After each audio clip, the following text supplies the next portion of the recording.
السلام علیکم ورحمۃ اللہ وبرکاتہ۔ الحمد للہ رب العالمین والعاقب قریب من المحسنین۔ قال سید الکونین صلی اللہ علیہ وآلہ وسلم: الاحسان ان تعبد اللہ کأنک ترا فإن لم تکن ترا فإنہ او کما قال علیہ الصلاۃ والسلام۔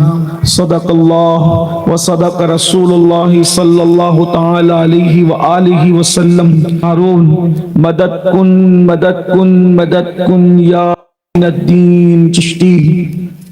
انتہائی احترام و عقیدت کے ساتھ اپنے اور ساری کائنات کے مرکز عقیدت انیس بے کساں چارہ ساز درد مندہ ہم غریبوں سیاح لامکاں وجہ کن فکاں در اللہ المکنون سر اللہ المخزون عالم ما کانا وما یکون آب و گل انبیاء جان و دل اصفیاء مطلع ہر سعادت ہر سیادت خلاصہ کائنات فخر موجودات حضور احمد مجتبی محمد بلند آواز سے پڑھ لیں: الصلاۃ والسلام علیک یا رسول اللہ، الصلاۃ والسلام علیک یا نبی اللہ،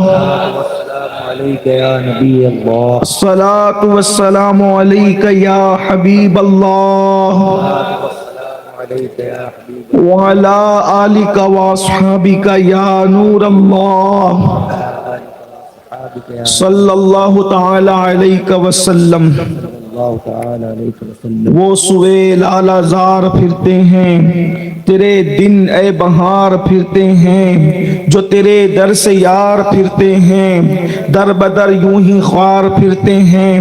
اس گلی کا گدا ہوں میں جس میں مانگتے تاجدار پھرتے ہیں، پھول کیا دیکھو میری آنکھوں میں دشت طیبہ کے خار پھرتے ہیں۔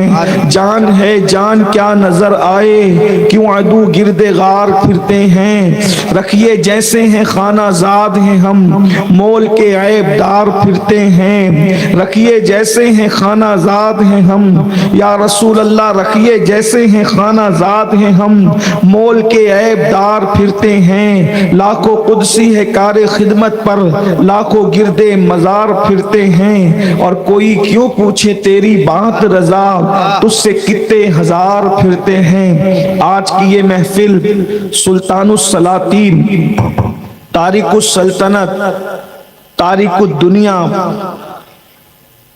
تارک عقبہ، حضور پرنور خلیفہ سلطان الہند سیدنا صوفی حمید الدین ناگوری رحمت اللہ تعالی علیہ کہ عرس سراپا قدس کے موقع پر ہم سب حاضر ہیں۔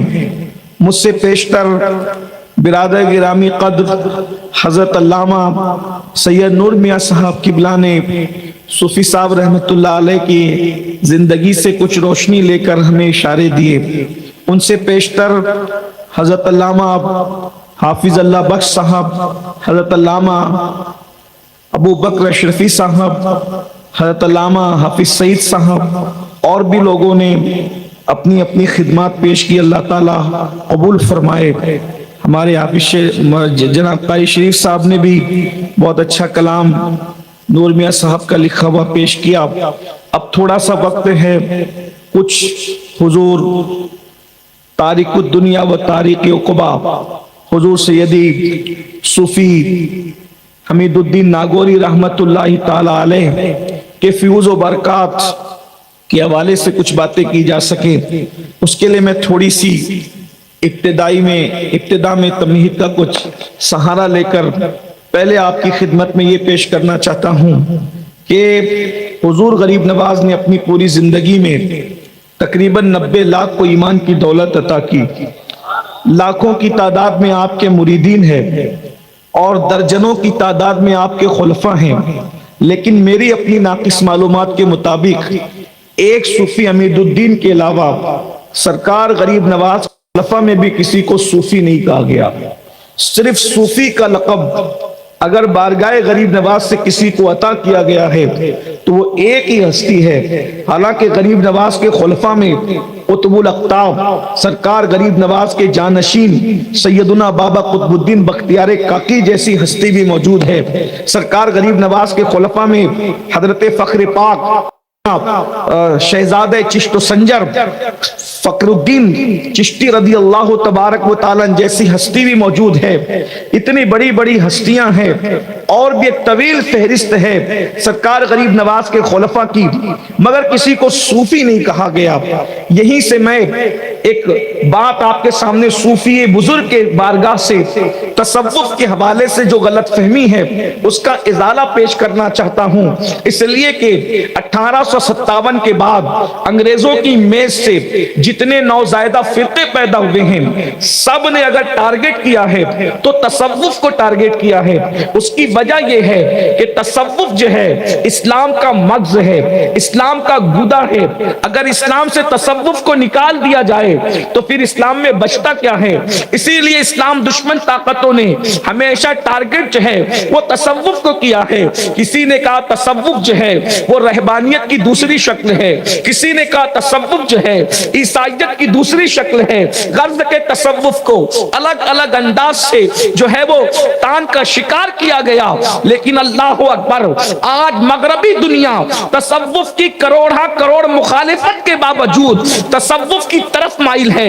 آج ہماری نئی نسل بھی تصوف کی طرف مائل ہے، اور تصوف کے نام پر دنیا لٹ رہی ہے، دنیا کو لوٹا جا رہا ہے۔ اصل تصوف کیا ہے اگر آپ کو سمجھنا ہے تو صوفی بزرگ کے آستانے سے سمجھیں کہ تصوف کسے کہتے ہیں۔ کسی نے کہا ہاتھوں میں عصا لینے کا نام تصوف ہے، کسی نے کہا چاہے وہ تہبند پہننے کا نام تصوف ہے، کسی نے کہا دو پلی ٹوپی پہننے کا نام تصوف ہے، کسی نے کہا چار تر کی ٹوپی پہننے کا نام تصوف ہے، کسی نے کہا کھانے کو ترک کرنے کا نام تصوف ہے، کسی نے کہا غاروں میں بیٹھنے کا نام تصوف ہے۔ لیکن آئیے اللہ اکبر تصوف کی تقریباً تعریفات یہ تو وہ ہے جو لوگوں نے اپنے اپنے انداز سے بکواسات بکے ہیں، لیکن جنہوں نے واقعی تصوف کی تعریف بیان کی ہے اس میں تقریباً کم و بیش 10,000 اقوال ملتے ہیں۔ کسی نے کہا تصوف یہ ہے، تصوف یہ ہے، تصوف یہ ہے، لیکن اللہ اکبر جب ہم صوفی بزرگ کی زندگی کو پڑھتے ہیں تو ہمیں حقیقی تصوف کا مشاہدہ کرایا جاتا ہے اور بتایا جاتا ہے نہ تصوف جو ہے لباس سے تعلق رکھتا ہے، نہ تصوف جو ہے وہ غذا سے تعلق رکھتا ہے، نہ تصوف جو ہے کسی سلسلے سے تعلق رکھتا ہے، نہ تصوف جو ہے کسی نسب سے تعلق رکھتا ہے۔ تصوف کیا ہے؟ یار کے سوا سب کو ترک کر دینے کا نام تصوف ہے۔ یار کے سوا سب کو ترک کر دینے کا نام تصوف ہے۔ اللہ اکبر حضرت سلطان الطارقین صوفی حمید الدین ناگوری رحمت اللہ تعالی علیہ وہ عظیم ہستی ہے۔ جب سرکار صوفی حمید الدین ناگوری کہتے ہیں میں تو دنیا کا تذکرہ بھی نہیں کرتا اور آخرت کو بھی میں بہت یاد نہیں کرتا، یہاں پہنچ کر ممکن ہے کچھ اہل ظواہر سکتے میں پڑ جائے، آخرت کو یاد نہیں کرتے، تو میں صوفی صاحب کی بات پر حضرت سیدنا صابر کلیر کی یہ بات پیش کروں۔ کہتے ہیں احمد بہشت دوزخ بر عاشقاں حرام است، احمد بہشت دوزخ بر عاشقاں حرام است، ایجا رضائے جانا رضوا شدست مارا، ایجا رضائے جانا رضوا شدست مارا۔ صابر پاک کہتے ہیں عاشقوں پر جنت بھی حرام ہے، جہنم بھی حرام ہے، عاشقوں کے لیے تو یار کی رضا سب کچھ ہے۔ حضرت صوفی بزرگ رحمت اللہ تعالی علیہ اگر آپ ان کی زندگی کا جائزہ لیں، نمبر ایک وہ کیا ہستی ہوگی۔ میں ناگور والوں کو صوفی صاحب بتانے کے لیے آیا ہوں، یہ انتہائی درجے کی نادانی ہوگی، کیونکہ یہاں تو بچہ بچہ صوفی صاحب کو جانتا ہوگا، لیکن بہرحال آپ نے بلایا ہے تو کوئی سبق تو سنانا ہوگا۔ جن کو یاد ہے ان کو تازہ ہو جائے، جن کو نہیں یاد ہے ان کو پتا چلے کہ آپ کس کے پڑوس میں بستے ہو۔ یار کو کے سوا سب ترک کرنے کا نام تصوف ہے۔ آج تصوف کے نام پہ بہت دکانیں کھلی ہوئی ہیں، اور جتنی دکانیں تصوف کے نام پر ہے کسی دکان میں تصوف نہیں ہے الا ماشاء اللہ۔ اس لیے کہ حب دنیا جب تک دل میں ہے، یار دل میں بستا کب ہے؟ اور ساری برائیوں کی جڑ حب دنیا ہے۔ اگر آج مذہبی طبقہ غیبت کا شکار ہے، حب دنیا، دنیا دار طبقہ تو زنا کے اڈوں کو آباد کر رہا ہے، اور متاع دین و دانش لٹ گئی اللہ والوں کی، یہ کس کافر ادا کا غمزہ خوریز ہے ساقی۔ اگر اہل دین کا دعویٰ کرنے والے لوگ غیبت میں مبتلا ہیں تو یہ حب دنیا کی وجہ سے، حسد ہے تو حب دنیا کی وجہ سے۔ اگر استنجا خانوں میں لفافے کھول کے دیکھے جا رہے ہیں تو حب پر لوگوں کو اپنی طرف مائل کیا جا رہا ہے حب دنیا کی وجہ سے۔ جہاں پر زیادہ شہرت، زیادہ عزت، زیادہ استقبال پھول پھینکے جا رہے ہیں، اگر ان شہروں کی طرف توجہ ہے تو حب دنیا کی وجہ سے۔ اللہ اکبر، اگر پبلک کو دیکھ کر کے دل خوش ہو رہے ہیں حب دنیا کی وجہ سے۔ اچھی طرح یاد رکھنا، جب تک دل کے اندر دنیا بسے گی یار کا تصور چھوڑ دیجئے۔ اور آج اپنے دلوں کو چیک کیجئے، میں کسی پہ کرٹیسائز نہیں کر رہا ہوں، واللہ صوفی صاحب کے آستانے پہ یہ کہہ رہا ہوں، میں تو صرف آموختہ سنانے آیا ہوں، اور خانقاہوں میں تقریر کا مزاج لے کر میں کبھی نہیں گیا۔ میرا رب جانتا ہے میں اپنے دل کی بات کروں، اللہ میرے دل کا تزکیہ کرے، لیکن ایک بات، اپنے دلوں کو جھانک کر دیکھے، جو دنیا کی محبت کا سور بٹھا رکھا ہے، جو دنیا کی محبتوں کا خنزیر بٹھا رکھا ہے، اللہ اکبر، کیا ایسے لوگوں کی بھی نماز ہوتی ہے جو بغل میں مسجد میں سور لے کر جاتے ہیں؟ ارے نادان، جو بغل میں سور لے کر کے جائے اس کی نماز نہیں ہوتی، تو جو دل کے اندر دنیا کی محبت کا سور بٹھا کر کے جائے اس کی نمازوں کا کیا؟ اللہ اکبر۔ ابھی وقت رہا اور آپ سننے کے موڈ میں رہیں تو میں آپ کو عرض کروں گا، صوفی صاحب کو منوانا اتنا ہارڈ ہے، اتنا مشکل ہے۔ جب میں نے پہلی مرتبہ صوفی صاحب کی زندگی کو پڑھا تو میری آنکھیں دنگ رہ گئی، اور سلطان الہند سرکار غریب نواز کی زندگی میں گویا کہ میری روح وجد کرنے لگی۔ یہ بڑے بڑے اولیاء جن کی ولایت پر عالم اسلام متفق ہے، صوفی صاحب نے کبھی ان کو ولی اور شیخ کہہ کے نہیں پکارا، بلکہ مولانا کہہ کے پکارتے تھے۔ کہتے تھے میں اس کو کیا ولی مانوں جس کے اندر میں دنیا کی محبت دیکھتا ہوں، دنیا کی محبت جس کے پاس ہو میں اس کو ولی نہیں بلکہ مولانا کہتا ہوں۔ میں بس ان کی بات نقل کر رہا ہوں، مولانا حضرت اپنے اوپر مت لیجیے گا، واللہ میں صرف نقل کر رہا ہوں۔ اللہ اکبر۔ اور ہر مولانا دنیا کی محبت میں نہیں رہتا، لیکن یہ صوفی صاحب کا اپنا مزاج ہے کہ انہوں نے اب شیخ نہیں کہا، میں نام نہیں لوں گا اس لیے کہ میں سلسلوں کے درمیان آگ لگانے نہیں بلکہ دلوں کے اندر عشق مصطفیٰ کی آگ لگانے آیا ہوں۔ اللہ اکبر۔ ذرا توجہ تو فرمائیں، جن کی ولایت پر عالم اسلام متفق ہے، صرف ان کے پاس مال ہونے کی وجہ سے صوفی صاحب نے ان کو ولی نہیں مانا بلکہ شیخ کہنے کی بجائے مولانا کہہ کے پکارا کرتے تھے۔ میں حیران ہوں،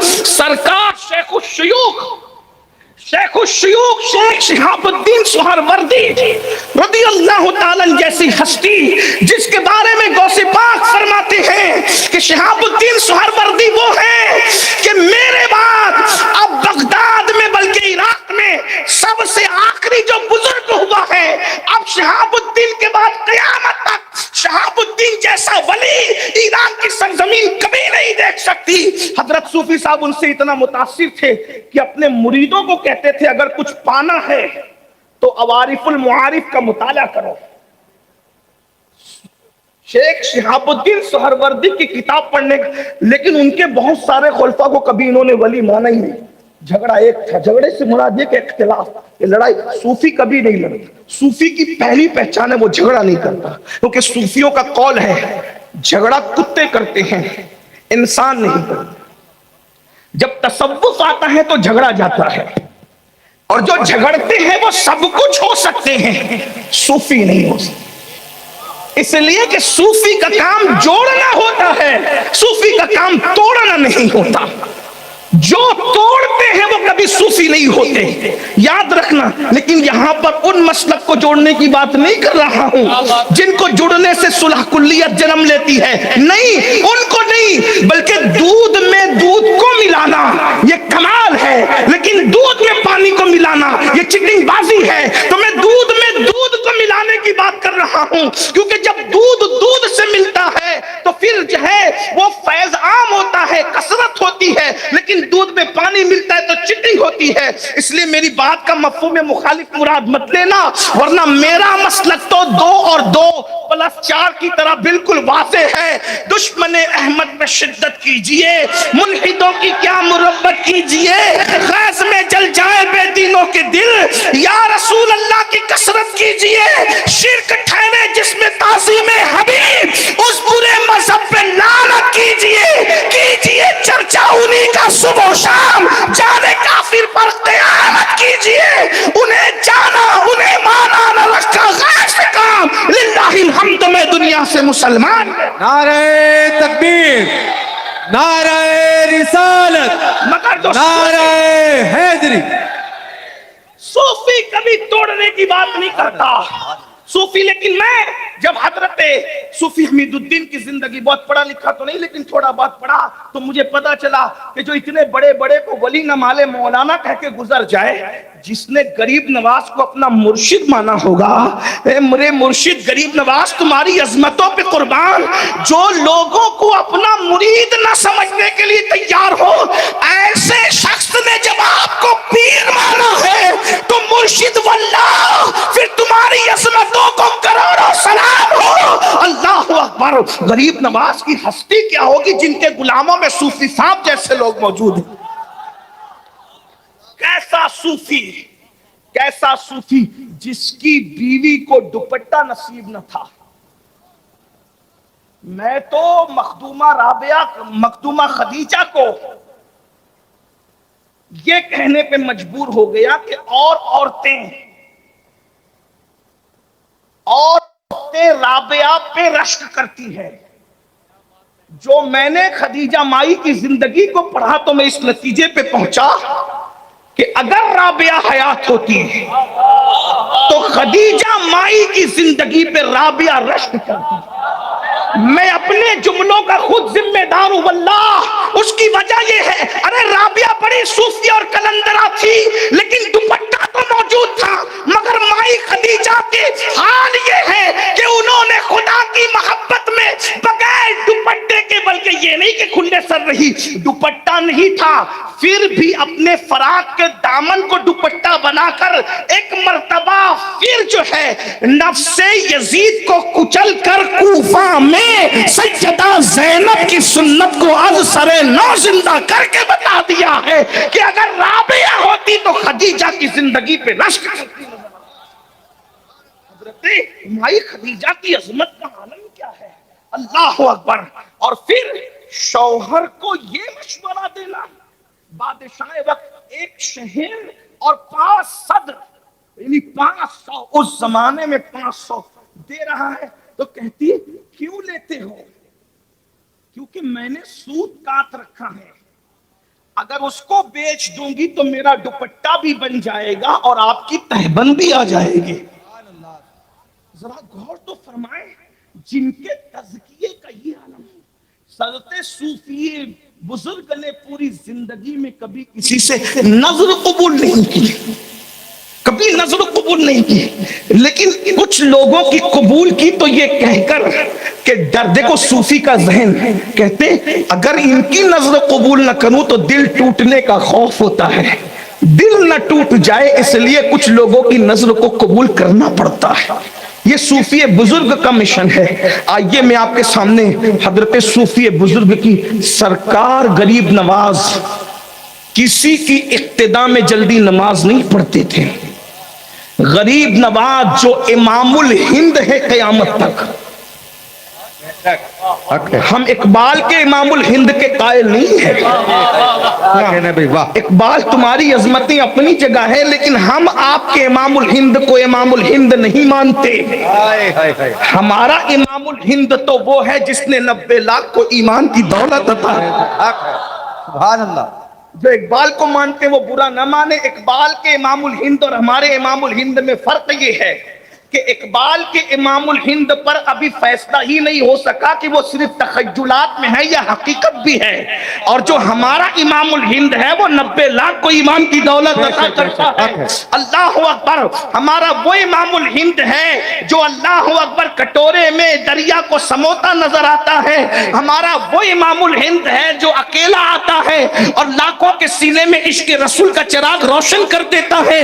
لیکن اللہ اکبر وہ امام الہند، جملے پہ توجہ کریں، کاش صوفی بزرگ کی بارگاہ میں جملہ قبول ہو، میری نسلوں کی کو رسول اللہ کی وفا نصیب ہو جائے. اس جملے کے صدقے قیامت تک سرکار مدینہ نے جس کو امام الہند بنایا، سرکار غوث اعظم کے ہاتھوں سے بنایا، اس امام الہند نے نماز میں جس کو اپنا امام مانا ہو، اس صوفی بزرگ کی عظمت کو کس نام سے یاد کیا جائے. اللہ اکبر. اور صوفی بزرگ جس وقت اجمیر معلیٰ میں آگے کھڑے ہو کر غریب نواز پیچھے کھڑے ہوتے ہوں گے تو مسجد نبوی کا وہ منظر تازہ ہو جاتا ہوگا. جب علی مرتضیٰ پیچھے کھڑے تھے اور فاروق اعظم امامت کے مصلی پر آگے کھڑے تھے، یہاں پیچھے علوی کھڑا ہے، وہاں پیچھے علی کھڑے تھے، یہاں آگے فاروقی کھڑا ہے اور وہاں فاروق اعظم آگے کھڑے تھے. پتا چلا اللہ اکبر علی نے اور فاروق کو امام مانا اور علوی نے فاروقی کو امام مان کر کے بتا دیا کہ ہم میرے اہل بیت والے نہیں ہیں، ہم تو علی والے بھی ہیں اور فاروق والے. سبحان اللہ. سبحان اللہ. نعرہ تکبیر، نعرہ رسالت، عظمت صوفی کانفرنس. مسجد نبوی کی محبتوں کو اثر نو ہندوستان میں جس نے بتایا وہ سرکار غریب نواز شان سے کہ علی کا بیٹا فاروق اعظم کے بیٹے کے پیچھے یہاں کھڑا ہے اور وہاں مولا علی خود سیدنا فاروق اعظم کے پیچھے کھڑے ہو کر بتاتے ہیں اللہ اکبر جن کے رتبے ہیں سوا ان کو سوا مشکل ہے. تو غریب نواز نے جس کو نماز میں اپنا امام بتایا، بلکہ یہ بھی بتا دوں زہد صوفی کو دیکھ کر مجھے زہد فاروق اعظم یاد آتا ہے. جس کے بیٹے کے زہد کا یہ عالم ہو، اس کے باپ فاروق اعظم کے زہد کا عالم کیا ہوگا. اللہ اکبر. اب ذرا زہد فاروق اعظم کی ایک جھلک دکھلا کر کے اپنی گفتگو کو اینڈ کی طرف جلدی سے سمیٹنے کی کوشش کروں. اللہ اکبر. سیدنا فاروق اعظم کا دور ہے، دور فاروقی ہے. اللہ اللہ. صحابہ کرام کہتے ہیں عمر نہ تم اچھا کھانے دیتے ہو، نہ خود اچھا کھاتے ہو، نہ اچھا پہننے دیتے ہو، نہ خود اچھا پہنتے ہو، ذرا ہم پہ رحم تو کرو. فاروق اعظم نے کہا نہیں، اچھے کھانے میں اور اچھے پہننے میں الجھ جاؤ گے تو یار کو بھول جاؤ گے. صحابہ کرام میں سے نوجوان صحابہ امہات المومنین کے پاس گئے اور امہات المومنین کے پاس جا کر کہتے ہیں امی جان، بالخصوص دونوں امہات المومنین حضرت سیدہ طیبہ طاہرہ عائشہ صدیقہ رضی اللہ تعالیٰ عنہ، سیدہ طیبہ طاہرہ حضرت سیدہ حفصہ رضی اللہ تعالیٰ عنہ، ان دونوں کے پاس گئے اور دونوں کو بٹھا کے کہا امی جان عمر آپ کی بات رد نہیں کریں گے، ایک کام کریں نا امی جان، آپ حضرت عمر کو سمجھائیں تاکہ وہ خود بھی اچھا کھائیں ہمیں بھی اچھا کھلائیں. فاروق اعظم کم و بیش 3 بر اعظموں کی توجہ کرنا، ابھی مولانا نے جو بات کہی اللہ اکبر، فاروق اعظم 3 بر اعظموں کے بلا شرکت غیر خلیفہ تھے، لیکن جس کا حال یہ تھا روٹی پر زیتون کا تیل لگا کر کے کھاتے تھے. وہ روٹی تازی نہیں ہوتی تھی، کئی دن کی باسی ہوتی. یہاں تو ہم کھانے کے لیے جی رہے ہیں اور کیا کھا رہے ہیں یہ بھول ہی چکے. صرف اچھا کھانا آنے دو. سود کے پیسے کا ہو تو بھی چلے گا، جوئے کے پیسے کا ہو تو بھی چلے گا، سٹے کے پیسے کا تو بھی چلے گا. حرام و حلال کی تمیز مٹ گئی ہے. ہر سال حج کرنے والوں، ہر سال رمضان شریف میں عمرہ کے لیے جا کر کے پھدکنے والوں، داڑیوں کو خوبصورتی کے ساتھ تراشنے والوں، سفید لباس پہ گھمنڈ کرنے، خوبصورت ٹوپیاں پہن کر مذہبی لبادے کے اندر اچھل کود کرنے والوں، اگر پیٹ میں حلال نہیں ہے تو تمہاری عبادت معتبر کہاں ہے؟ جس قوم کا لقمہ بگڑ جائے اس قوم کو کوئی اصلاح معاشرہ کی محفل سنوار نہیں سکتی۔ آج ہمارے لقمے بگڑ گئے، مذہب کا تو صرف نام ہے، مذہب ہے کہاں؟ مذہب کتابوں میں مقید ہے، مذہبی لوگ قبروں میں مقید ہے۔ یہاں تو نمائشیں ہو رہی ہے دین کے نام پر، دین کے نام پہ نمائشیں ہو رہی۔ اگر آج کسی کا بیٹا زنا کے اڈے پہ جا رہا ہے تو اس کو رونے سے پہلے سوچنا چاہیے کہ یہ جو حرام کے اڈے پہ میرا بیٹا گیا ہے تو قصور اس کا نہیں ہے، میں نے اپنے بیٹے کو کھلایا حرام تھا اس لیے حرام کے دروازے تک گیا۔ اگر لقمہ حلال کھلایا ہوتا تو ہمارے بچے زنا کے اڈوں پہ نہ جاتے، ہمارے بچے شراب کے اڈوں پہ نہ جاتے، ہمارے بچے جوؤں کے اڈوں پہ نہ جاتے۔ شادی میں ڈی جے نہیں لگائیں گے لیکن جوا ضرور کھیلیں گے، یہ کون سا تقوی ہے بابا؟ میں یہاں بابا اس لیے کہہ رہا ہوں کہ صوفی بزرگ کا تقیہ کلام تھا بابا، تو میں بھی کہہ دوں کہ بابا یہ کون سا تقوی؟ صوفی صاحب لوگوں سے گفتگو کرتے تھے تو بابا کہے یہ بڑے عظیم لوگ ہیں، دعا میں بہت گڑ گڑاتے ہو، پیٹ میں حلال نہیں ہے۔ فلسطین کے لیے پوری امت دعا کرتے کرتے تھک رہی ہے، فلسطین کا مسئلہ حل کب ہو رہا ہے؟ حرم سے لے کے مسجد نبوی تک، مسجد نبوی سے لے کر کے جو ہے وہ دلی کی جامع مسجد تک، اور دلی کی جامع مسجد سے لے کے ہماری مسجد اور جلسوں تک ہم سب دعا کر رہے ہیں، مسئلہ حل کہاں ہو رہا ہے؟ وجہ کیونکہ پیٹ میں جو لقمے ہیں، دعا کرنے والے دعا میں گڑ گڑاتے تو ہیں لیکن پیٹ کے اندر جو حرام بھر رکھا ہے۔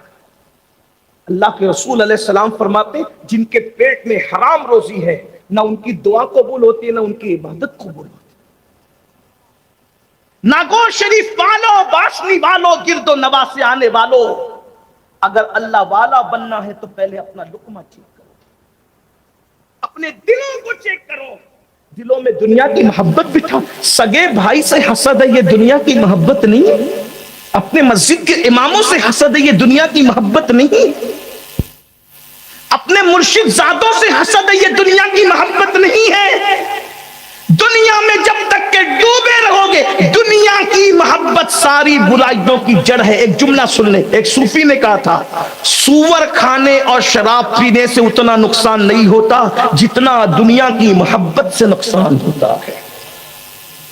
کیوں؟ اس لیے کہ سور کھانے اور شراب پینے والا اکیلا برباد ہوتا ہے اور دنیا سے محبت کرنے والا پوری قوم کو لے کر کے ڈوبتا ہے۔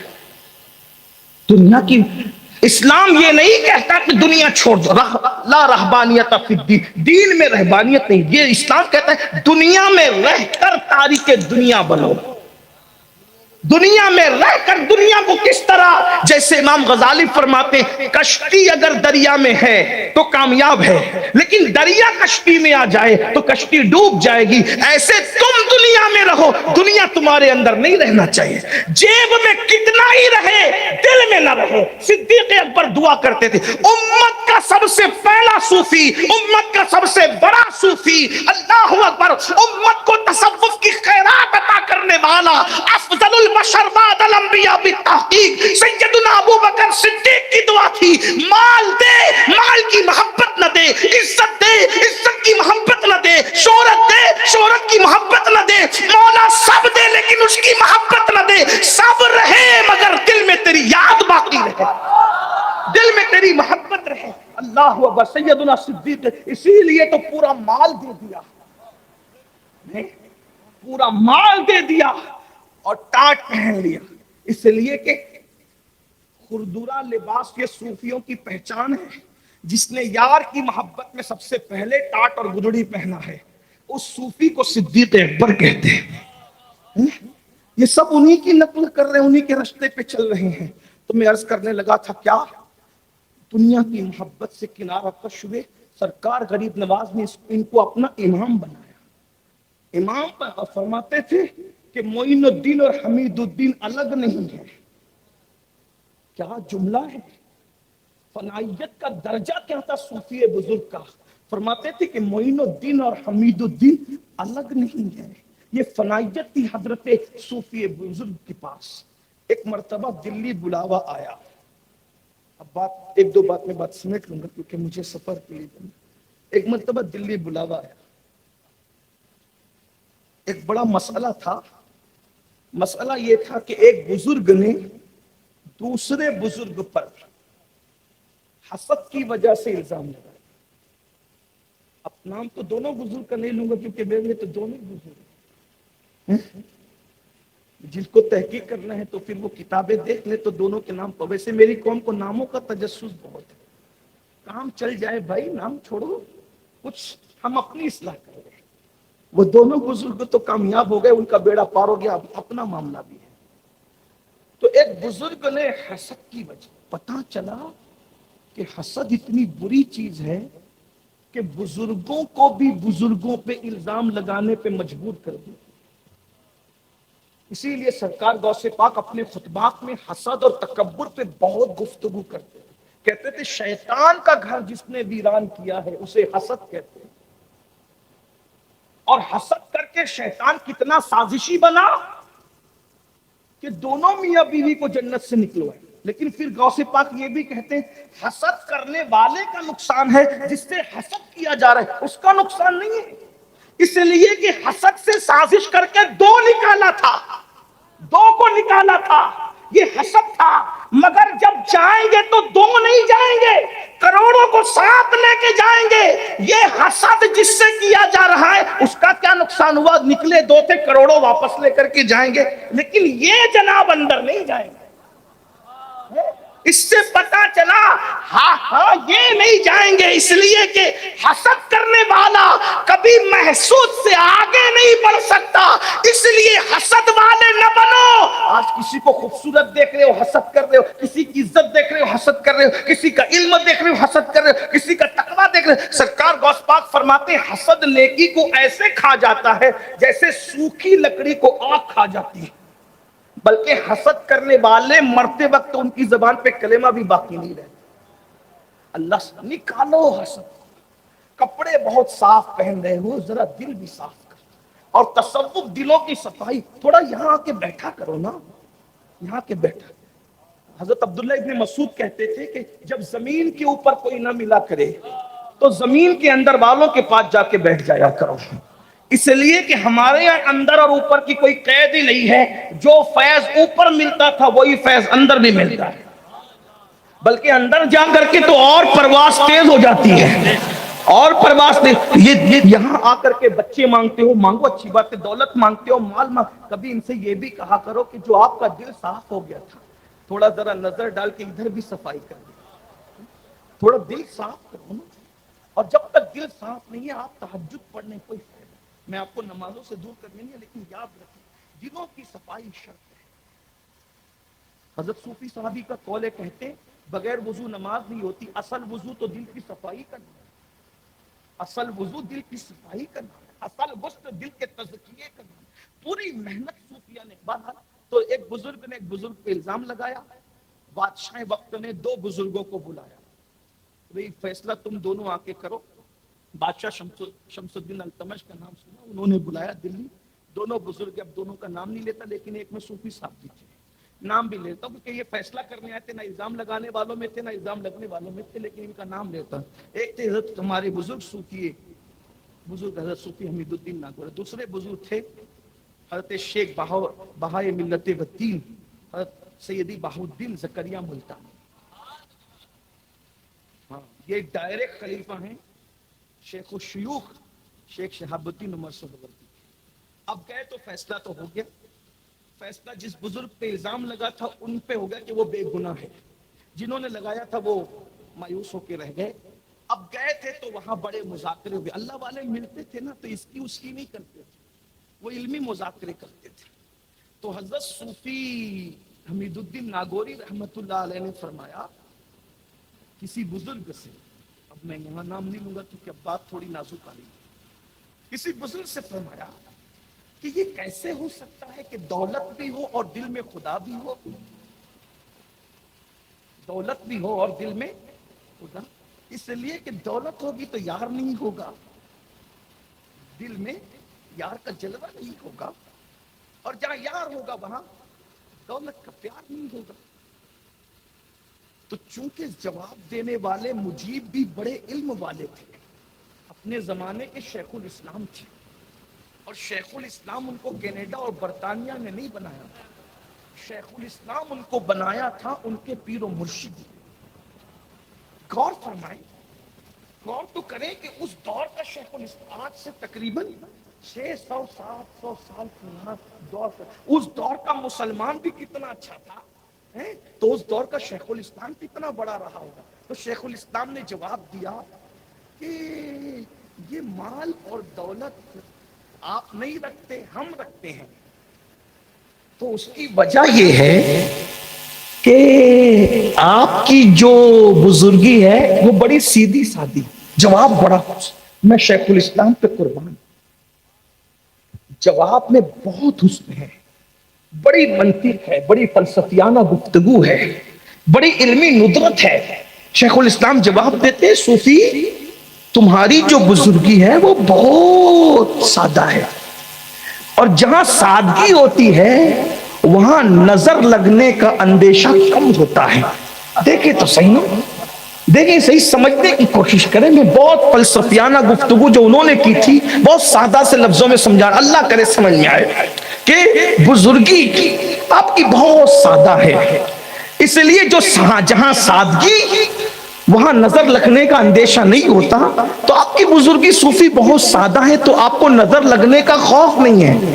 ہم دولت، مویشی، سونا چاندی، مال دولت اس لیے رکھتے ہیں کہ ہماری بزرگی میں حسن کا میک اپ ہے، ہماری بزرگی میں حسن کا میک اپ ہے، تو جہاں حسن کا میک اپ ہو وہاں نظر لگنے کا اندیشہ ہوتا ہے۔ تو ہم یہ مال کو اپنے پاس اس لیے رکھتے ہیں جیسے خوبصورت لوگ گورے گورے مکھڑے پر کالا سا تل لگا لیتے ہیں، تو یہ دنیا کو ہم نے کالے تل کے طور پر اپنی بزرگی پہ لگا رکھا ہے تاکہ ہماری بزرگی کو کسی کی نظر نہ لگے۔ جواب تو دیکھیں نا، اس لیے میری گزارش ہے زیادہ عبادت کرنے والوں کو ولی مت کہو، یہ منصب اپنا نہیں ہے۔ وہ نیک تو ہو سکتا ہے مگر ولی ہر کوئی، ہر آدمی کے ہاتھ میں مصلی، تسبیح مصلی دیکھ کے نئی دل کی کیفیت آپ کیا جانو۔ اس نے زن نیک ہے، اللہ والا اچھا ہے، لیکن ولی کہنے کا فیصلہ آپ نے کبھی اپنے ہاتھ میں نہیں لینا۔ آج کل تو ہر بندہ ولی بنا ہے، میں کیا کہوں، چھوٹے منہ سے بڑی بات ہوگی، لیکن یہ سارے خرافات آپ کر رہے ہو۔ قبرستانوں میں چلم پینے والے بھی تمہارے یہاں ولی ہے، ہنسنے کی بات نہیں، یہ تو رونے کا مقام ہے۔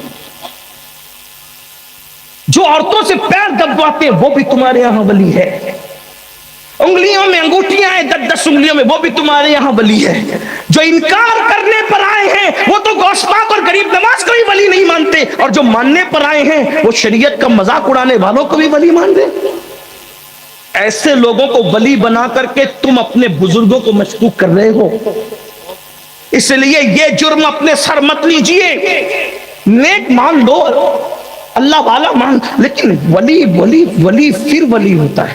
اگر میں ولایت کا مقام آپ کے سامنے صوفی بزرگ کے نام سے بیان کر دوں، اٹھ کے بھاگ جاؤ، مجھے پاگل سمجھو، لیکن میں یہ بات نہیں کہہ سکوں گا کیونکہ صوفی بزرگ نے کہی وہاں معیار بہت بڑا ہے، بہت بلند معیار۔ صوفی بزرگ کو جو سمجھ جائے اس کو دین سمجھنا آسان ہو جائے۔ آپ کیا سمجھ رہے ہیں؟ پورے تمام خلفاء اور مریدین میں اگر غریب نواز میں ایک کو صوفی کہا، ایک کو، تو یہ کیا کوالٹی ہوگی؟ جس کو اپنا امام بنایا کیا کوالٹی ہوگی؟ اللہ اکبر! جس نے آخری عمر میں سر پہ امامہ رکھنا بھی ترک کر دیا کیا کوالٹی ہوگی؟ آخری عمر میں ننگے سر رہتے تھے، لوگوں نے پوچھا ننگے سر رہنے کی وجہ، اس کو دلیل نہ بنانا کیونکہ تم صوفی نہیں ہو۔ ورنہ پتا چلا کہ خان صاحب کی طرح بال رکھو گے اور کہیں گے صوفی صاحب تو ننگے سر رہتے تھے. دو صوفی صاحب ننگے سر رہتے تھے, تو خان صاحب کے طریقے میں بال رکھ رہے, صوفی صاحب کے طریقے پہ رکھ. جب پتا چلے صوفی صاحب نے تو سب چھوڑ دیا تھا. صوفی صاحب نے تو دنیا میں رہ کے لوگوں کو دیکھ کے رونا آتا تھا. صوفی صاحب نے چھوڑا کیا کیا تھا. یہاں تو آپ کے پاس صرف تو گوشت کی روایت ہے کہ گوشت کھانا چھوڑ دیتا. صوفی صاحب نے سب کو چھوڑ دیا, یار کے سوا کچھ باقی نہیں تھا. خون جل کر کے خاک ہو گیا تھا. یہ بات بچوں کو کیا بیان کروں میں, جس کے جسم میں خون نہیں خاک تھی, عشق میں جو خاک ہو گیا تھا. میں نے جب صوفی صاحب کی زندگی پڑھی تو مجھے امام کا یہ شعر نظر آیا, عشق ہو کر خاک ہو کر عشق میں. عشق میں کوئی خاک کیسے ہوتا ہے؟ خاک ہو کر عشق میں آرام سے سونا ملا, جان کی اکسیر ہے الفت رسول اللہ. کوئی خاک کیسے ہوتا ہے عشق میں؟ یہ آستانے پر آنے کے بعد پتا چلا, ورنہ یہ شعر میرے دماغ میں تو الجھا رہتا تھا. کیونکہ امام اہل سنت کے اشعار پر میں کوشش کرتا ہوں تھوڑی بہت محنت کروں. حالانکہ میں کوئی پڑھا لکھا آدمی نہیں, لیکن کوشش کرنے میں کیا جاتا ہے. بہرحال چلے, تو جب یہ بات ہوئی تو انہوں نے کہا میری جو بزرگی, اچھا انہوں نے بزرگی کا انکار نہیں کیا شیخ الاسلام, اب میری جو بزرگی ہے اس کو نظر لگنے کا ڈر. اور اس کے بعد ایک جواب اور دیا. صوفی صاحب چپ سے سنتے رہے. کہا اس جواب میں چٹکی تھی. چٹکی, کچھ لوگ کی عادت ہوتی ہے چٹکی. انہوں نے چٹکی سمجھتے ہیں نا, نہیں سمجھتے؟ سمجھتے ہیں کہ نہیں؟ ہاں, یعنی کہ آدمی کے ساتھ ایسی بات کرنا کہ بات بھی ہو جائے, یعنی یوں سمجھ لے, میرے جملے میں سمجھ لے, ایک دیوانے کے جملے میں, ملنگ کے جملے, زبا بھی ہو جائے اور آستین پر خون کا دھبا بھی نہ لگے. بات کے بات ہو جائے, لات کے لات ہو جائے, اور پھر ہماری بزرگی بھی سلامت, رند کے رند رہے, ہاتھ سے جنت. آقا علیہ السلام نے یہ بھی منع فرمایا. میں حضور کی کیا بات کروں. حضور علیہ السلام کی سیرت پڑھنے کے بعد پتا چلا کہ حضور نے پوری زندگی کبھی اپنی آنکھ سے بھی اشارہ نہیں کیا کسی کے خلاف. آنکھ سے بھی حضور نے اشارہ, ہم آنکھوں سے اشارہ کرتے ہیں نا, حضور نے کبھی آنکھ سے بھی اشارہ نہیں کیا. تصوف یہ ہے. اور ہم تو لوگوں کے دل چھلنی کر دیتے ہیں ہنستے ہنستے, جب بھی ملتے ہیں نیا زخم عطا کر دیتے, ہنستے ہنستے رشتہ داروں کے دل چھلنی کرتے ہیں, ہنستے ہنستے اپنے ملنے والوں کے دل. نہیں, نیت تو خدا دیکھ رہا ہے. بہرحال شیخ الاسلام نے چٹکی لی. اگر شیخ الاسلام کا پتہ چل جائے تو مجھے گالی مت دیجیے گا, میں صرف نقل کر رہا ہوں. یہاں میں غائب شیخ الاسلام کا ذکر ہوں جو میرے واللہ میرے بزرگ ہیں, اور وہ سلسلے سہروردیہ میں میرے مرشد بھی ہیں. لیکن کروں کیا, جو لکھا ہے وہ تو بولنا پڑے گا نا. میرے مرشد ہے, اور یہ بھی میرے مرشد ہے سلسلے چشتیہ. کرم تو یہ ہے کہ مرید قادری سلسلے میں ہے, چشتی, نقشبندی, سہروردی, رفاعی سلاسلوں کی خلافت نے ان بزرگوں کی غلامی کا قلادہ گلے میں ڈال رکھا ہے. اور یہ ہمارے نصیب کی بہت بلندی ہے کہ ایسوں کے در سے وابستہ. ہم تو یہ کہتے ہیں کوئی رسوا بھی اگر مجھ کو کہے گا تو یوں ہی, ہاں وہی نا وہ گدا بند ہے رسوا تیرا. ہماری رسوائیوں کا نام بھی انہی کے حوالے سے ہوگا انشاءاللہ. بہرحال جلدی جلدی تو انہوں نے چٹکی لی. جواب میں بڑی چٹکی, کیونکہ سوال میں بہت زیادہ سختی تھی تو چٹکی تو لی انہوں نے. کہا ایسا ہے صوفی ایسا ہے کہ یہ سونا چاندی مال و دولت سانپ ہے. سانپ وہ نہ پالا کرے, سانپ وہ نہ پالا کرے جس کو منتر نہیں آتا. جو منتر جانتے ہیں ان کو سانپ پالنے میں خطرہ کیا ہے. ہاں, سانپ وہ نہ پالا کرے جسے منتر نہیں آتا. ارے جو منتر جانتا ہے اسے سانپ پالنے میں خطرہ کیا ہے. اللہ اکبر. پھر صوفی کا جواب, اب دونوں کا جواب سنیں. کہتے ہیں شیخ الاسلام جی آخر وہ کام ہی کیوں کرے کہ جس پر منتر یاد کرنا پڑے. وہ کام ہی کیوں کرے کہ جس پہ منتر یاد کرنا پڑے. بھائی کیا ضروری ہے منتر یاد کرنے کی؟ قرآن پڑھنے والوں کو منتر پڑھنے کی ضرورت کیا ہے؟ ایسا کام ہی مت کرو کہ منتر یاد کرنے کی ضرورت پڑے. اور دوسرے سوال کا جواب کتنا خوبصورت دیا ہے, اسی پر میں اپنے جملے مکمل کر رہا ہوں. اللہ اکبر. صوفی بزرگ کہتے ہیں تم مجھ سے کہتے ہو کہ میری بزرگی میں سادگی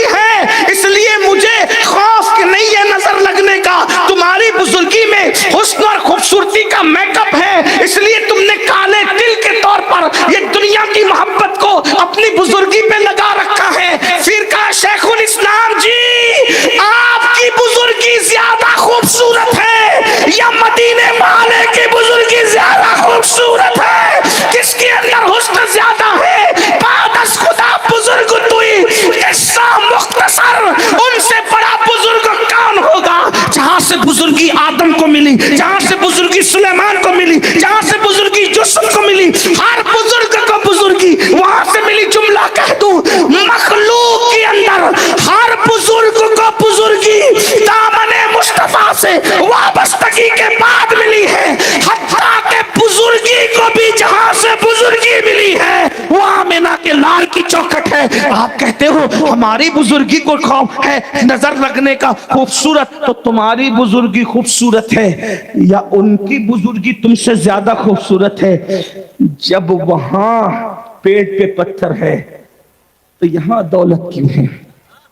جب وہاں بغیر سلا ہوا لباس ہے تو یہاں دولت کا انبار کیوں ہے؟ اور کہتے ہیں تم اپنی بزرگی پر دنیا کی محبت کا تل لگاتے ہو، اور وہ جہاں سے بزرگی فیض پاتی ہے وہ کہتے ہیں الفقر فخری۔ محدثین کے نزدیک یہ حدیث ثابت نہیں ہے، معذرت چاہتا ہوں، لیکن صوفیہ کے نزدیک یہ حدیث ثابت ہے، کیونکہ اہل علم، کیونکہ میرے پیچھے جو ہے وہ دارالعلوم بھی ہے، دارالفتہ بھی ہے، صوفیہ بھی ہے، تو یہ محدثین کے نزدیک، کیونکہ محدثین جو ہے حدیث لینے کا ان کے یہاں پر ایک قانون ہے، اور وہ اس قانون پر جو بات آتی ہے وہی لیتے ہیں، جو نہیں آتی نہیں لیتے۔ وہ لوگ اس نے اس سے کہا، اس نے اس سے کہا، اس نے اس سے کہا، بس بات اسی پر آتی ہے۔ لیکن صوفیہ کے یہاں حدیث لینے کا محدثین کے علاوہ ایک طریقہ اور ہے کہ وہ ڈائریکٹ صاحب حدیث سے پوچھ لیتے ہیں آپ نے یہ کہا ہے کہ نہیں کہا ہے۔ اس لیے بہت ساری روایتیں محدثین کی کتاب میں نہیں ہے، لیکن بہت ساری روایتیں صوفیہ کی کتاب میں ہیں۔ اس لیے میں کوئی مناظرے کا دروازہ کھولنے نہیں آیا۔ الفقر و فخری کشف المحجوب میں بھی ہے، قوت القلوب میں بھی ہے، اسی کے ساتھ غریب نواز کے یہاں بھی ہے، صوفی پاک کے یہاں بھی ہے۔ بہرحال انہوں نے کیا کہا پتہ ہے کیا کہا؟ کہ آپ تل لگاتے ہو، وہاں تل کی ضرورت نہیں، ان سے زیادہ خوبصورتی ہے۔ جو کہتے ہیں الفقر و فخری، حالت کیا ہے وہاں؟ ایک دن صرف 2 درہم گھر میں بچے رہ گئے، نیند نہیں آ رہی، نیند نہیں آ رہی، حضور کو نیند نہیں آ رہی۔ جو ہر بے چین دل کا چین ہے اس کو آج بے قراری ہے۔ ہمارے پاس دولت نہ ہو تو ہم بے چین رہتے ہیں، اور وہاں دولت ہے تو بے چین، وہ بھی کتنے؟ 2 درہم ہے۔ کروٹ بدلتے کہتے ہیں عائشہ گھر میں کچھ ہے؟ کہاں 2 درہم ہے، کہا نکال کے 70۔ میں اس حالت میں اللہ سے ملنا نہیں چاہتا کہ میرے پاس 2 درہم۔ اور دنیا نے دیکھا پوری کائنات کو تقسیم کرنے والے رسول کا جس دن وصال ہوا، اس دن رسول اللہ کی ذرا ایک یہودی کے گھر میں جو ہے وہ رکھی ہوئی تھی۔ اللہ اکبر! وہ بھی کس عالم میں رکھی ہوئی تھی جس کو گروی رکھنا کہتے ہیں؟ گروی رکھی، کیوں رکھی تھی؟ اپنے لیے نہیں، کسی سائل کا سوال پورا کرنے کے رسول اللہ کی ذرا ایک یہودی کے یہاں گروی رکھی ہوئی تھی۔ عثمان غنی جیسا شخص جس کا داماد ہو، ابو بکر صدیق جیسی ہستی جس کا غلام ہو، ایسے بڑے بڑے لوگ، اس کے باوجود بھی رسول اللہ کے فقر کا یہ عالم ہے، کائنات کو عطا کر رہے ہیں، اور خود کے گھر کی کیفیت کیا ہے؟ اللہ اکبر! تو بہرحال میں بات آگے بڑھانے سے پہلے پھر بات سمیٹوں تو امہات المومنین کو صحابہ کرام نے کہا کہ آپ فاروق اعظم کے پاس چلے اور ان کو منا لے کہ اچھا کھاؤ، اچھا کھانے دو، اچھا پہنو، اچھا پہننے دو تھوڑا۔ یہ امہات المومنین آئیں اور فاروق اعظم سے کہا لوگوں کی خواہش ہے کہ اچھا کھانے دو اور اچھا کھاؤ، اچھا پہنو اور اچھا پہننے دو۔ تب فاروق اعظم نے دونوں کو بٹھا کے کہا کیا اتنی جلدی آپ لوگ بھول گئی حضور کی سیرت کو؟ کیا تمہیں نہیں پتا کہ رسول اللہ کے دسترخوان پر 2 سالن ایک ساتھ جمع نہیں ہوا؟ سرکہ ہوتا تھا تو سالن نہیں ہوتا تھا، اور سالن ہوتا تھا تو سرکہ نہیں ہوتا تھا۔ اور حضور علیہ السلام کے گھر میں کیا کبھی گیہوں کی روٹی تم لوگوں نے چپاتی دیکھی؟ حضور اس حالت میں زندگی گزارے اور آپ مجھے مشورہ دینے کے لیے آئیے کہ میں مسلمانوں پہ فراوانی کر دوں۔ دونوں امہات المومنین اتنا روئی کہ ان کے دوپٹے بھیگ گئے۔ وہ آئی تھی فاروق اعظم کو منانے کے لیے اور زود فاروق اعظم ان پر متاثر ہو کے رہ گیا۔ یہی حال ہے صوفی بزرگ کا۔ جب شیخ الاسلام نے یہ کہا کہ ہماری بزرگی پر دل رکھ دیا ہے ہم نے دنیا کی محبت کا، تو صوفی بزرگ کہتے ہیں کیا رسول اللہ سے زیادہ خوبصورت ہے؟ وہ گئے تھے صوفی کو متاثر کرنے، اور صوفی بزرگ نے ان کی بزرگی کو یوں متاثر کیا، فرمایا جس کے پاس دولت ہو میں اس کو ولی نہیں مانتا، میں آپ کو مولانا تو کہوں گا لیکن شیخ اور ولی نہیں کہوں گا۔ جب اس نتیجے پر میں پہنچا تو میں نے کہا یا اللہ، جو اتنے بڑے شیخ الشیوخ کے خلیفہ کو ولی ماننے کے لیے تیار نہیں، اگر امین القادری اس دور میں ہوتا تو پتہ نہیں یہ مجھے مسلمان بھی تسلیم کرتے کہ نہیں کرتے۔ آپ کہاں ہیں بھائی؟ جب صوفی، اب جملے کو پورا کرنا، جب صوفی بزرگ کے سامنے اپنا اسلام مکمل پیش نہیں کر سکتے تو قیامت کے دن خدائے وحدہ لا شریک کے سامنے اپنا ایمان کیا ثابت کرو گے؟ جنت کے ٹھیکیداروں اپنی راتوں کا جائزہ تو لو، جنت کے ٹھیکیداروں اپنے دلوں کا جائزہ تو لو، جنت کے ٹھیکیداروں اپنے دلوں کو جانچو تو صحیح۔ اتنے بڑے ٹھیکیدار بن گئے کہ ہم نہیں جنت میں جائیں گے تو کون جائے گا؟ کیونکہ ہم مرید غوث اعظم کے، ہم مرید غریب نواز کے، ہم مرید فلاں سلسلے کے۔ میں کہتا ہوں سب سراخوں پر، ارے سب سلسلے میں مرید ہونے والوں، قادری بنے، برکاتی بنے، چشتی بنے، نقش بندی بنے، سہروردی بنے، رضوی بنے، اشرفی بنے، مداری بنے، وارثی بنے، سب بنے، کیا مسلمان بھی بنے؟ کیا اسلام بھی ہماری زندگی میں ہے؟ اپنی راتوں کو تو چیک کرو۔ حضور علیہ الصلوۃ والتسلیم ارشاد فرما رہے ہیں، قوت القلوب میں صاحب قوت القلوب شیخ ابو طالب مکی رحمت اللہ علیہ حدیث لائے ہیں۔ تھوڑی دیر ذرا تصوف کی، حالانکہ تصوف مائک پہ بیان نہیں ہونا چاہیے کیونکہ لوگ نہیں مانیں گے، مجھے پتا ہے، اور اتنی باریکی نہ میں عمل کر سکوں گا نہ آپ عمل کر سکیں گے، بس جو کر سکتے بس اتنی بات کی جائے۔ لیکن چونکہ صوفی کا ذکر تھا، تصوف کے بغیر چارہ نہیں تھا، اس لیے میں نے کہہ دیا، بلکہ یوں کہہ دوں کہ کے جی والوں کے سامنے پیشگی کی باتیں کر دیا ہوں۔ تو اتنا کہہ کر کے گزرنا چاہتا ہوں کہ بک گیا ہوں جنوں میں کیا کیا، کچھ نہ سمجھے خدا کرے کوئی، ورنہ آئندہ سال کے لیے نور میاں سے لوگ کہیں گے اس پاگل کو بلایا تھا، ایسی باتیں کر گئے۔ یہ تو ہمارے کام کی نہ تھی، لیکن بات سن لیں، رات کے 10 11 12 بجے تک ہوٹلوں پہ بیٹھ کر جگنے والوں اور فجر کی نماز میں سوتے پڑے رہنے والوں، پھر کہتے ہیں ہم عاشق رسول ہیں۔ کیوں عاشق رسول ہے بابا آپ؟ اس لیے کہ ہم تو جلوس نکالتے ہیں، ہم تو نعتوں کی محفل سجاتے ہیں، صوفی بزرگ کا 5 دن عرس کرتے ہیں، ہم یہ کرتے وہ کرتے، لنگر کرتے، نیاز کرتے، وہ کرتے، سب کرتے ہیں، مجھے کوئی اختلاف نہیں۔ صاحب قوت القلوب شیخ ابو طالب مکی حدیث لائے ہیں، اللہ کے رسول نے ارشاد فرمایا، میری بات نہیں، میری کوئی اوقات ہی نہیں، میں آپ سے تو بہت چھوٹا، آپ کی جوتیاں سیدھی کرنے والا آپ کا خادم، آپ مجھ سے بہتر عاشق رسول ہو، لیکن اپنے نبی کا فرمان سن لو، کہیں قیامت کے دن تمہیں پچھتانا نہ پڑے، قیامت کے دن تمہیں پچھتانا نہ پڑے۔ عشق مصطفیٰ کے دعوے داروں، اللہ کے سچے رسول نے دنیا میں اعلان کیا کہ جو مجھ سے عشق کا دعویٰ کرتا ہے اور پوری رات سوتا رہتا ہے، میں محمد اعلان کرتا ہوں کہ وہ جھوٹا ہے، جھوٹا، وہ میرا عاشق نہیں ہو سکتا جو پوری رات سوتا ہے۔ عاشق کی نشانی یہ ہے وہ رات بھر سو نہیں سکتا، وہ راتوں کو اٹھ کے درود پڑھے گا، وہ راتوں کو اٹھ کے قیام اللیل کرے گا، وہ راتوں کو اٹھ کر قرآن پڑھے گا، وہ راتوں کو اٹھ کے محبوب کے لیے آہو بکا کرے گا، وہ راتوں کو محبوب کے لیے گریہ وزاری کرے گا۔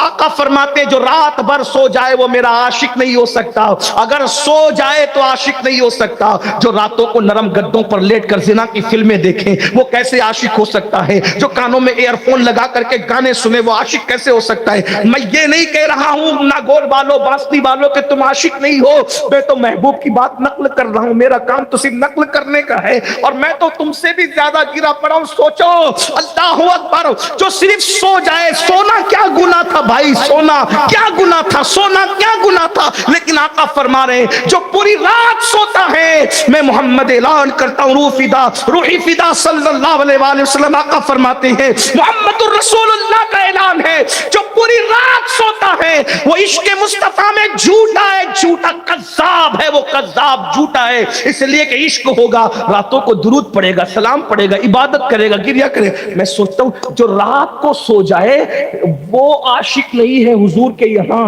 جو فجر میں بھی نہ اٹھے وہ کیسا عاشق ہے؟ مسجدوں کو ویران کرنے والا والا کیسا عاشق ہے. یاد رکھنا اللہ اکبر, اپنے آپ سے, اپنی زبان سے اپنے آپ کو کچھ بھی کہنے والوں, اللہ اکبر, جس کو رسول اللہ جھوٹا کہہ دے, اب میں اس کو عاشق کیسے مان لوں؟ نعت خانوں پہ چاہے کتنا لٹا دو, قوالوں پہ کتنا لٹا دو, علماء پہ کتنا لٹا دو, پیروں پہ کتنا لٹا دو, لیکن جان ایمان تو کہہ رہے ہیں اگر تو پوری رات سو رہا ہے تو تو جھوٹا ہے, عاشق نہیں ہے. لیکن میں تو حیران ہوں یا رسول اللہ, سونے والا عاشق نہیں ہو سکتا, اسے تو راتوں کو رونا چاہیے, اسے تو اپنی راتیں یاد ہے, اپنی راتیں یاد ہے. دوستوں سے ملتے ہو تو غیبت کرتے ہو, کسی کے خلاف سازش کرتے ہو, وائی فائی لگا کر کے اللہ اکبر آدھی آدھی رات تک کے زنا کی فلمیں, اللہ اکبر, موبائلوں پر ڈیجیٹل دنیا کے اندر جوا کھیلنے والوں, قیامت کے دن اگر حضور کا سامنا ہوگا, میں تو سوچ رہا ہوں نائب رسول اولاد فاروق اعظم صوفی باصفا صوفی حمید الدین تاریخ دنیا و عقبہ سیدنا صوفی حمید الدین کے سامنے جب اپنا ایمان اور عشق رسول ثابت کرنا آسان نہیں, تو آمینہ کے لال کا سامنا ہوگا, اللہ اکبر, حضور کے سامنے حاضری ہوگی, اور حاضری کے بعد جب رسول اللہ کا سامنا ہوگا, میری قوم تو نعرے لگاتی ہے حضور کا سامنا ہوگا تو کتنا مزہ آئے گا, لیکن عاشق لوگ کہہ رہے ہیں ارے کیا مزہ آئے گا, ان سے آنکھیں چار ہوگی, اور اللہ نہ کرے وہ کہیں منافق او دجال مجھ سے عشق کا دعویٰ کرتا تھا, اور ہیرو کی تصویر تیرے موبائل کے اسکرین پر لگی رہتی تھی, تو جوئے کا دھندا کرتا تھا, تو شراب کا دھندا کرتا تھا, تو رات کے 3 بجے تک زنا کی فلمیں دیکھتا تھا, گندی پکچریں دیکھتا تھا, میرے بھائی بتانا تیرا کیا بنے گا؟ ارے صحابی رسول اگر مسجد سے اونچی عمارت بنا لے تو نبی ان کے سلام کا جواب نہیں دیتے اور بلکہ چہرہ پھیر لیتے, ہے کہ نہیں ہے؟ تم ہم صحابی سے بڑے ہو گئے, کس بلا کی میں سے ہے سرشار ہم, دن ڈھلا ہوتے نہیں ہوشیار ہم. عشق بچوں کا کھیل ہے, تصوف بچوں کا کھیل ہے, کیا ہے؟ شان نیاز بے نیاز نے بڑی شان بے نیازی سے کہا تھا, بل حوث پاؤں نہ رکھیو اس راہ کے بیچ, پوچھے عشق ہے یہ رہ گزرے عام نہیں. عشق کرنے کے لیے اویس جیسا بننا پڑتا ہے, عشق کرنے کے لیے خالد بن ولید جیسا بننا پڑتا ہے, عشق کرنے کے لیے بلال جیسا بننا پڑتا ہے, عشق کرنے کے لیے صدیق جیسا بننا پڑتا ہے. صدیق اکبر کے عشق کا حال یہ ہے کہ گھر جاتے تو دل پکڑ کے بیٹھتے ہیں, حتیٰ کہ دل سے دھواں نکلتا ہے. لوگ کو کیا پتا ہے عشق, ارے دل سے بھی دھوئیں نکلے ہیں, اسی لیے تو بریلی کے کلندر نے کہا تھا کہ دل بھی دھوئیں والا ہوتا ہے, دل بھی دھونی رماتا ہے. امام احمد رضا کے مسلک کا نعرہ لگانے والوں کبھی فکر رضا تو سمجھا ہوتا, فکر رضا تو سمجھ لیا ہوتا. کہتے اے دل یہ سلگنا کیا, جلنا ہے تو جل بھی اٹھ, اے دل یہ سلگنا کیا, جلنا ہے تو جل بھی اٹھ. دم گھٹنے لگا ظالم کیا دھونی رمائی ہے. یہ صوفیہ کہتے ہیں جب دل میں عشق آتا ہے تو کسی سے دشمنی بھی ختم ہو جاتی ہے, کیونکہ دشمن کو بھی تو اس اعتبار سے دل میں رکھنا پڑتا ہے نا کہ اس کی یاد ہے. کہا جس کے پاس عشق آتا ہے عشق کو دوئی نہیں چاہتا, وہ کہتا ہے مجھے اب کسی سے دشمنی بھی نہ رہے. رابعہ بصری کی طرح, سرکار رابعہ بصری سے اور تو بہت عبادت کرتی ہے, ہاں وہ کرتی ہے, جنگل و بیابان کو آباد کرتی, شیطان کو تجھے کتنا ستاتا ہوگا. مسکرا کے کہتی یار کی عشق سے فرصت نہیں, دشمن کی طرف توجہ کرنے کے لیے وقت لاؤں کہاں سے. ذرا غور تو کریں, عشق اس منزل پہ پہنچا. میری گزارش ہے اگر باقی ولیوں کے نقش قدم پہ رہنا ہے, نکلیے ذرا دنیا کی محبت سے, نفس پرستی سے نکلیے, غرور سے نکلیے, گھمنڈ سے نکلیے. آخری بات کے طور پر تصوف کیا ہے؟ تصوف صوفی کے چوکھٹ بیٹھے تصوف سن لو. تصوف یہ ہے کہ کسی کتے اور بلی کا بھی دل نہ دکھے. اسی لیے تو میں کہتا ہوں لوگوں کو تصوف کی ضرورت. تصوف اصل دین ہے. اللہ کے رسول نے فرمایا الاحسان, احسان کی تشریح ہوئی تو تصوف وجود پائے. ان تعبد اللہ کأنک تری فإن لم تکن تری فإنہ یراک. جب عبادت کرتے اس شان سے کر کہ تو اسے دیکھ رہا ہے, اور یہ کیفیت میں بنے وہ تجھے دیکھ رہا ہے, وہ تو دیکھ ہی رہا. یعنی صوفی کا نظریہ یہ ہے کہ ہر وقت میں یار کی نظر میں. لوگ سمجھتے ہیں کہ اس سے مراد نماز ہے، لوگ ترجمہ بھی کرتے کہ نماز اس طرح پڑھ کہ تو اس کو دیکھ رہا ہے اور وہ آگے کی پھر پوری تفصیل. لیکن حضور نے صلاۃ کا لفظ استعمال نہیں کیا. ان تعبد اللہ، عبادت کر اس طرح. اور عبادت کا مفہوم سمجھ جو پوری زندگی پہ سمیٹ. جگر کو سمجھ میں آ گیا، ہمیں کو سمجھ میں. جگر کہتے ہیں محو تسبیح ہی تو سب ہے مگر ادراک کہاں. محو تسبیح ہی تو سب ہے مگر ادراک کہاں. زندگی خود ہی عبادت ہے مگر ہوش نہیں. پوری زندگی عبادت. تو زندگی کے ہر لمحے میں یار کا وہ دیکھ رہا ہے، وہ تو دیکھ ہی رہا. بس آخری بات کے طور پر صوفی کیسا ہوتا ہے؟ صوفی، اچھا صوفی ہونے کے لیے صوفی کہلانا ضروری نہیں، صوفی بن جانا ضروری. صوفی بہت بڑے صوفی گزرے ہیں میرے مرشد غوث پاک کے دور میں. سید احمد کبیر رفاعی بڑے صوفی. بس صوفی کی زندگی کاش کے تصوف عام ہو جائے، دنیا میں امن ہو جائے. اسی لیے تو ایک بندے کے چہرے پہ تماچا بھی نہیں پڑا تھا اور 90 لاکھ کو ایمان کی دولت نصیب ہو گئی. کوئی مالا بھی نہیں ٹوٹی اور ایمان کی دولت 90 لاکھ کو نصیب. کیا کوئی گملہ نہیں ٹوٹا 90 لاکھ کی دولت نصیب، 90 لاکھ کو دولت نصیب ہو. یہ صوفیہ کا انداز تھا. بے ضرر لوگ تھے اس شان کے لوگ.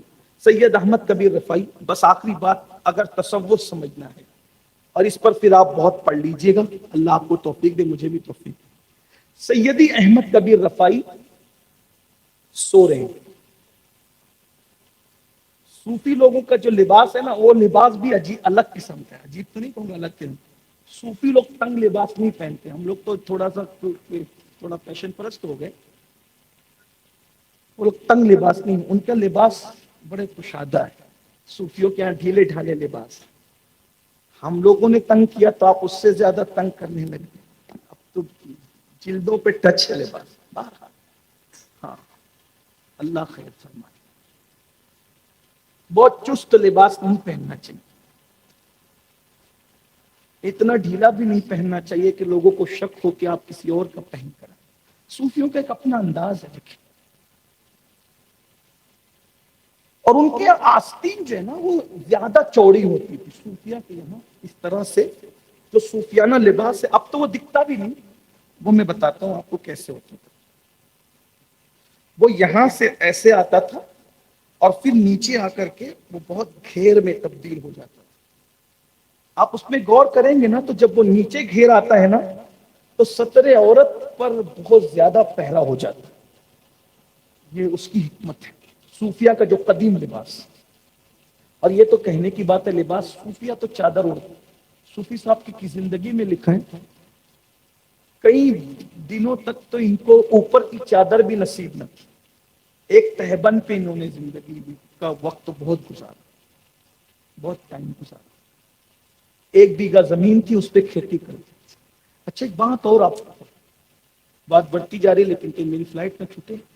صوفی وہ ہوتا ہے جو اپنے ہاتھ کی کمائی کھاتا ہے. اس لیے کہ ہاتھ کی کمائی سے بہتر لقمہ کوئی نہیں.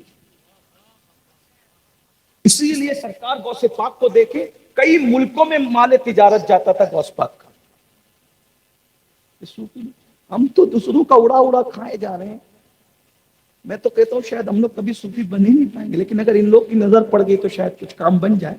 ہاں، یہ لفافوں پر پلنے کا تصور ابھی 150-200 سال سے آیا ہے. ورنہ جو صوفی ہوتا تھا وہ لینے والا نہیں بلکہ دینے والا تھا. لوٹنے والے تو اب مسنت پر ہے، لوٹانے والے ہمیشہ رہے. یہ بات یاد رکھیں. اور اللہ کی قسم اٹھا کے کہہ رہا ہوں، میری نظر میں کوئی بندہ ٹارگٹ پہ نہیں ہے. میں جنرل بات کر رہا ہوں آپ کو سدھارنے کے لیے اور اپنے آپ کو سدھارنے کے لیے. بس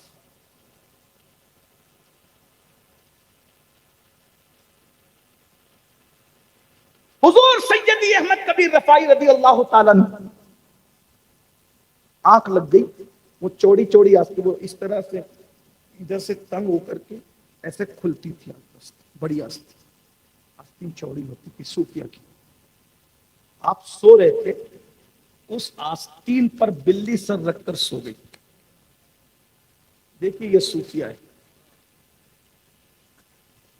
اگر مدرسے میں تصوف آ جائے اور خانقاہوں میں مدرسہ چلا جائے تو ہمارے اچھے دن لوٹ آئیں گے. ہمارے اچھے دن پارلیمنٹ سے لوٹ کر کے نہیں آئیں گے. ہمارے اچھے دن خانقاہ اور درسگاہ کے مجمع البحرین سے لوٹ کر کے آئیں. جس میں حمید الدین جیسا فاضل بھی ہوگا اور حمید الدین صوفی بھی ہوگا. تمہیں پتا ہے کتنے بڑے فاضل ہیں کہ ناگور شریف کی سرزمین پہ بیٹھ کے علم حدیث کا درس دیتے. ایک صاحب آگے کہ مجھے تصوف پڑھاؤ تو کہا علم حدیث پڑھانے میں اتنا بیزی ہو گیا ہوں کہ ابھی مجھے تصوف کا درس دینے کا ٹائم نہیں. اور ایک بات یہی بتا دوں کیا راز کی بات کہی. پہلی بات تصوف کا درس ہوتا ہی نہیں ہے, اس لیے کہ تصوف قال کا نام نہیں ہے, تصوف حال کا نام. جب کوئی اس قدر دل والا ہو جاتا ہے تو اس کے دل میں انڈیلا جاتا ہے تصوف. تصوف پڑھنے کی چیز نہیں ہے, یہ تو یوٹیوب پر بیٹھ کر کے تصوف کا درس ہو رہا ہے. وہ تو یوٹیوب کی بات ہی نہیں ہے, وہ یوٹیوب کی بات نہیں ہے. ابو ہریرہ جیسا کہتا ہے کہ مجھے 2 علم دیے گئے, ایک کی تبلیغ کرتا ہوں, دوسرا بتا دوں تو گردن پہ تلوار آئے گی.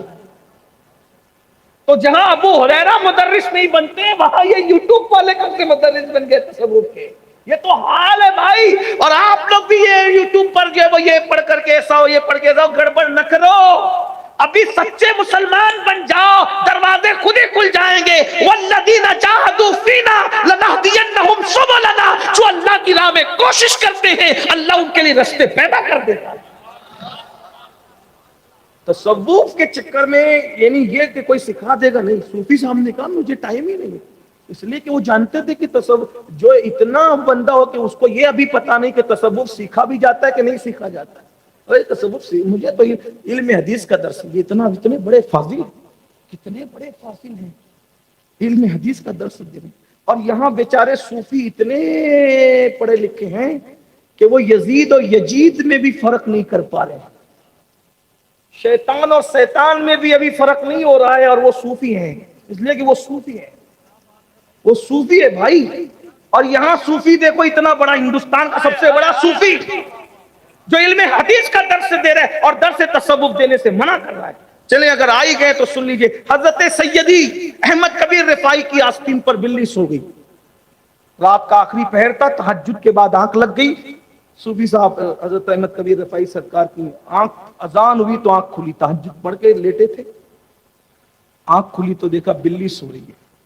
اب دیکھنا صوفی کی سوچ, صوفی اسے کہتے ہیں صوفی کی سوچ. یار اگر اٹھ کے جاتا ہوں تو اس کی نیند خراب ہوتی, بلی کی نیند خراب ہوتی, اور فجر نہیں پڑھوں تو یار ناراض ہوتا. حضرت خواجہ نصیر الدین چراغ دہلوی کہتے ہیں کہ 70 سال غار میں بیٹھ کر کے عبادت کا جو ثواب نہیں ملتا وہ فجر کی صرف 2 رکعت سنت پڑھنے میں ملتا ہے. جب فجر کی 2 سنت کا یہ حال ہے تو فجر کی 2 فرض کا حال کیا ہو. آپ کہاں غاروں میں خدا کو تلاش کر رہے ہیں؟ خدا تو شریعت مصطفیٰ پر چلنے والوں کو ملتا ہے. جہاں شریعت نہیں ہے وہاں تصوف پر طریقت کا آپ خواب دیکھتے رہیے. جیسے بانجھ سے بچہ نہیں, بیل سے دودھ نہیں, گنجے کی مانگ, گنجے کے بالوں میں, گنجے کے سر میں مانگ نہیں, اسی طریقے سے جہاں شریعت نہیں وہاں طریقت نہیں, وہاں تصوف نہیں.